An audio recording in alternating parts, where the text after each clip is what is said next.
Hey, how you doing? This is Chris over at 3D Palace. Hope you're feeling well. I am, although it's far too early in the morning.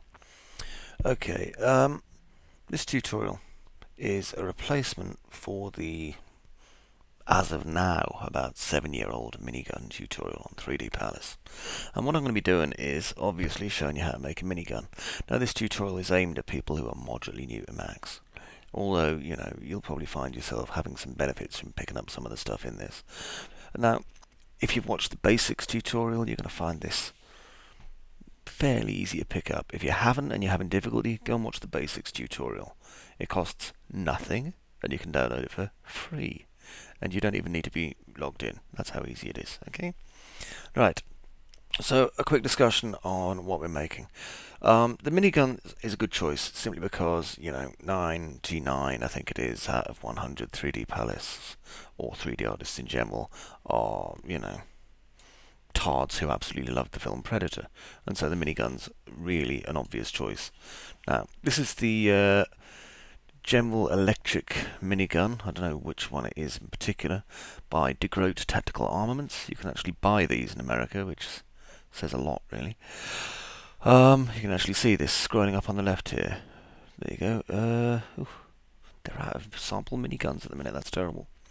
Now what I've done is I've gone to armamentsales.com up here at the top and basically just pulled out a picture of a minigun that I'm going to use as my reference. Now, quick thing. You don't need to actually have this as a backplate in the background, okay? It's better to learn to work by eye where you can. So anyway, let's just have a quick look at this for a second. Right, sorry, I'm just faffing around. Now, 2 minutes in, I've done absolutely nothing. That's terrible. So we're going to have to start accelerating fast, aren't we? I'll just move my image, which I've got on my other screen. If you only have one monitor, printed out. Or you can just drag it in as a background in one of your viewports up here. Now then, in basics, I talked about the 4 viewports. As a personal preference, I work in one viewport. And that normally is this one over here, which is our perspective. For scales, I'm not going to bother with scales. I'm just going to size things up until they look right, which is about as good as you're going to get. Okay? Well, I'm glad we sorted that out. Now, a couple of things. The minigun has 6 barrels. They're all machined barrels. We're also going to cover something called chamfering before we go on. I better explain that to you. Chamfering is, if I just pull out this box here and press F4 to shade it, and then render it. Give it a moment. There we go. Now in 3D, when you make an edge, it's infinite. What that means is you can zoom in and zoom in and zoom in on this edge, and this edge has no depth. It's just infinitely sharp. In reality, things aren't like that, even the sharpest of knives. So what we do is, right-click, convert to editable polygon. What we do is we chamfer edges, like this one here, by using things like the chamfer tool. And what that does is that adds a minor amount of depth, perhaps, to these, okay, that we wouldn't otherwise have.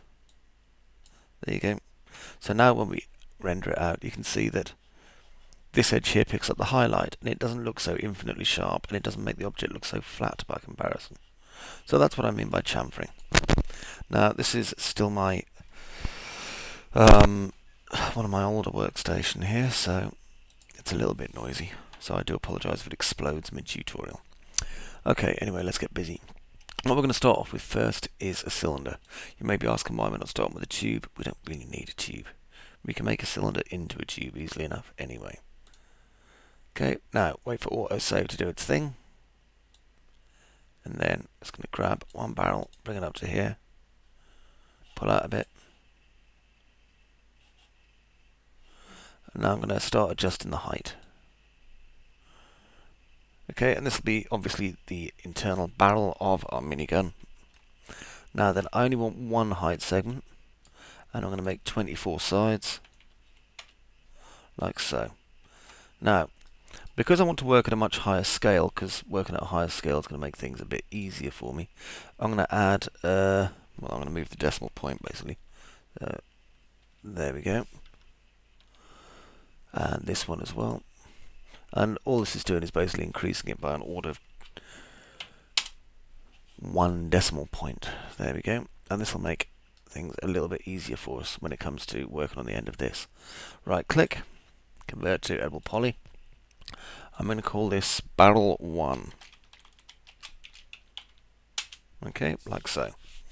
Okay, now with barrel 01, I'm going to start by taking the end here, because this is an important part, obviously, and I'm going to bevel it.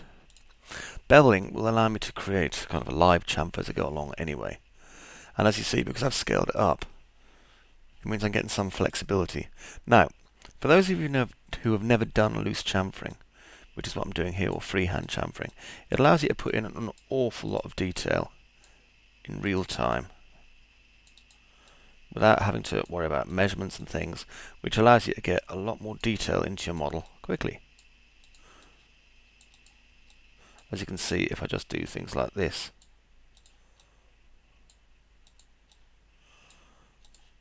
there you go, you can see. I mean, this is just a kind of a loose doodle. However, by doing so, we've created quite a complicated poly shape already. So let's just undo that. Now, what I actually need to do on the end here is create a minor bit of fluting. So bevel, and I'm just going to bring this out. We're not worrying about polygon counts. This isn't a game asset. If you want to convert it into a game asset yourself later, that is up to you. What I'm doing is just creating this shape here, which is this kind of lip.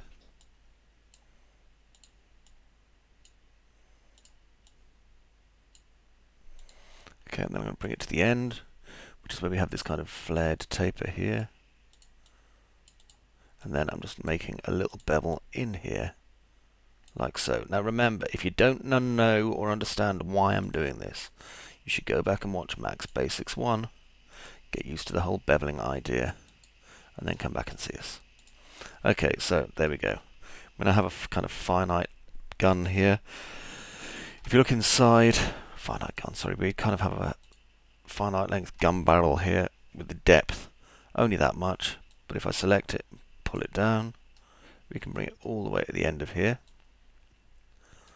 Somewhat akin to creating a tube almost. See? Like that. I'm using F4 and F3 a lot, which allows me to see edged faces and things. If you don't like the blue, don't worry about it. You can make it a different color later. Okay, top viewport and zoom. So now we can see this. We're going to create our first set of barrels that lead down into our minigun. And this is easy too. So again, creating a cylinder, and I'm going to keep it at 25 sides because it seems, you know, not a bad idea. I'm going to pull this out. Maybe a little more narrow, and then give it a little bit of height, not too much, about that much. Okay, and bring it to about there, so it's in more or less the right place. Now then, let's have a look at this, because there's 3 barrels, and 3 of them are thin, and 1 of them isn't. So what I'm going to do is create one copy of this, and I'm going to call it T barrel 01. Just let me know that that's the thinner barrel, and this one I'm going to call F barrel 001. Or 01 rather. Okay. Now then, if I take my thinner barrel, which is up the top, they don't seem to be spaced particularly equidistantly, if you know what I mean, but it's okay. This one goes here, and I'm just going to change the height on it until it's the kind of height that seems appropriate for what I want. There we are. See, the thing about 3D is you can work very, very fast if you put your mind to it. Okay, so people who say, oh, it's going to take ages, they're just not trying hard enough. Okay, we're going to need to make a Boolean shape for this. Now, what I'm going to do is go down here and select this object, this single polygon at the end, okay? And I'm going to do a Shift, click on the arrow and drag it down like that. Now then, I'm going to sneeze. I bet you're glad I held the microphone away from me. I'm going to clone this to object. I'm going to call this object a bool underscore 01. I do apologise for that. And I do hope you guys it was quiet and you guys didn't go deaf from that. And I'm going to grab this border here, hold shift, drag it up just a random amount. I just want it quite long, obviously. There we go. And then I'm going to click at the top here, just cap. Okay, turn that off again. So now we have these two objects kind of linked together. Now, what I'm going to do next is duplicate these objects around this. So, if I take these here,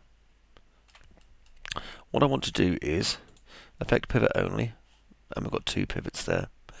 And I'm going to align my pivots with this, which is our cylinder.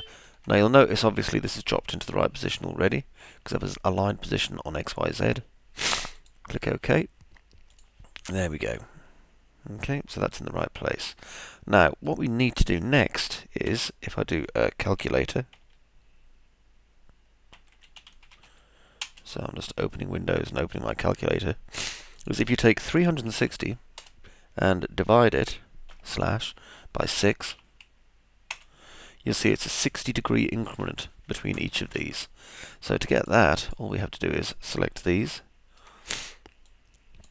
just here, go here to our select and rotate, and that will rotate around the pivot, remember. Press A, or angle snap toggle, and now holding down shift, I drag it until it moves 60 degrees, and you can see when it's moved 60. There we go. And I'm going to create 5 copies. And it'll automatically rename everything that we do this with. Don't bother with instancing or referencing, we're just making straight copies. There we go. And there's our barrels dropping into place already. And you can see they're sort of in the right place. I could probably do with scaling these up just a teeny bit, because they're a little bit close to the edge. Let's have a look. Yeah, I could do with scaling those a little bit. So what I'm going to do is I'm going to grab this, and I'm going to change its radius to probably about 140. Let's try it on 145 or 150 even. 150 works better. So I'll change the radius on this too to 150, because obviously they have to be the same, because we need that kind of thick shape going on there. Okay, and now what I'm going to do is hide these 6 for the moment. So if I just select these ones, okay, and what I'm going to do is make a layer, because it's easier this way, and I'm going to put these objects inside their new layer, which I will rename Boolean parts. There we go, now I can hide them. And if I click the tick here instead, everything I do will be created up here. Okay? Let's see what's in Boolean parts in a minute as well. There we are, there's just our Booleans. Okay, now let's duplicate this one as well. So I need to do the align for this. And I'm going to align its pivot. So same as before. And then we're going to rotate it 60 degrees whilst holding shift.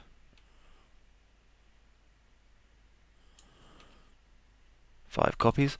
Now the reason we're doing this is because we have our templates for basically pulling these out through, and we have our original barrels which are here, and it means that we can do more stuff with our barrels to make them look nice, while at the same time concentrating on these parts and the booleaning with the other ones. Okay, I'm going to make 3 copies of this. Just try and get the distance looking right compared to my reference image. 2 copies. Third one comes back a little bit further, like that. Now then, here, this part I'm going to bring up to round about here,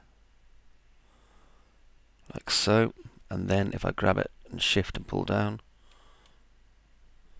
what I'm going to do is have this at the very, very bottom down here. Just press F4, pull up, pull down, just till it starts to intersect. There we go. Just see it on the bottom of that grid there.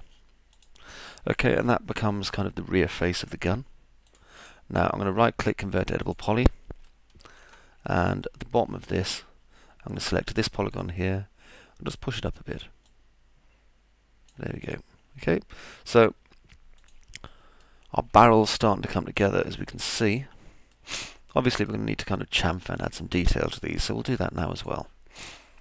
Okay, so what I'm going to do is I'm going to add these three barrels here together. I may as well make them just one piece. So convert to editable polygon, and I'm going to attach like so. Okay, well, 4 pieces, not 3. Now what I want to do is select my polygon here, here, here, and here. Flip them over here, here, here, and here. Now, if I do Control and then press the Edge button, as you can see here, I now have the edges, which is going to allow me to do a little bit of chamfering. So that's cool. So I can either select the chamfer tool and do it by hand, or I can use the little caddy button here. Now you'll notice I've done one chamfer, but I want to do 2 just to add a slightly more smooth element to this. So there we go. And you'll notice how that curves it more and gives it a much nicer, smoother edge to it. You couldn't just smash Turbo Smooth into this and hope it would work, because it wouldn't. We've got to do it this way. Now I'm not adding this piece at the bottom to these. I'm just, if I just click out of this, I'm just doing it with these top 4 barrels here. Okay, next what I'm going to do is actually do the Boolean procedure. So for this, I'm going to select these 4 barrels, just hide them temporarily. So just hide selection. And that leaves us with these, which are our actual barrels. Now if I go over here to our layers, unhide these parts here. And what I'm going to do is select here, this part, and go over to my Create Panel, Compound Objects, and we can use Pro Boolean. And with this one selected, I'm going to click Start Picking and click here.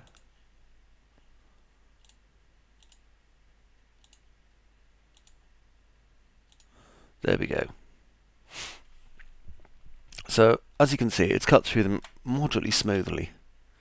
Pro Boolean's actually quite a lot better than the standard 3ds Max Boolean tool.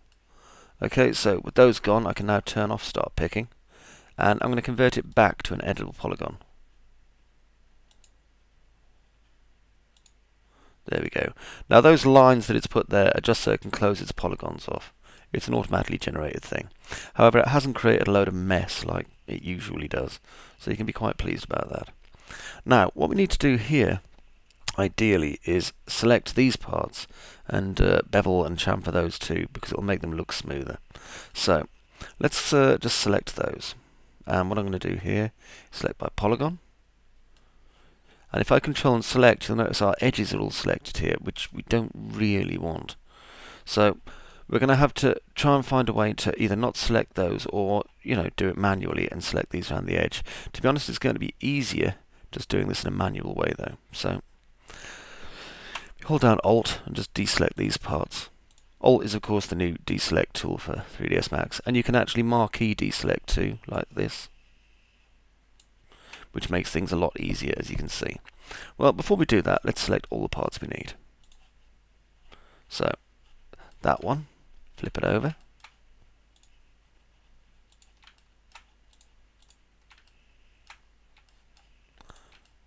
Okay, so that's our 6 areas selected, and I'm going to go to Control Select by Edge.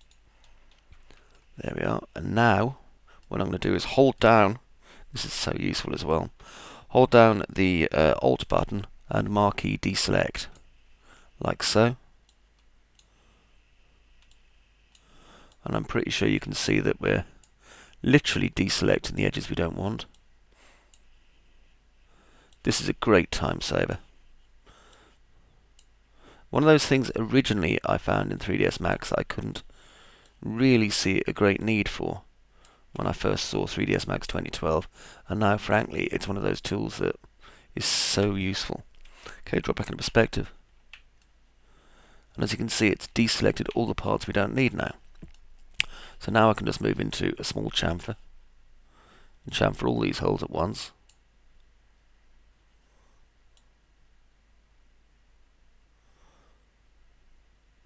like so. Okay, now I'll pull back. Just press zoom and it does that. Hit F4 and you can see that we've got this really nice kind of smoothing going on for these parts. If I right click and unhide all, you can see that our barrels, even though it doesn't look much different, are actually recessed into the parts now, here, which makes a big difference when it comes to the render time for our model. Okay, so that's part 1 out, and I'll see you in part 2.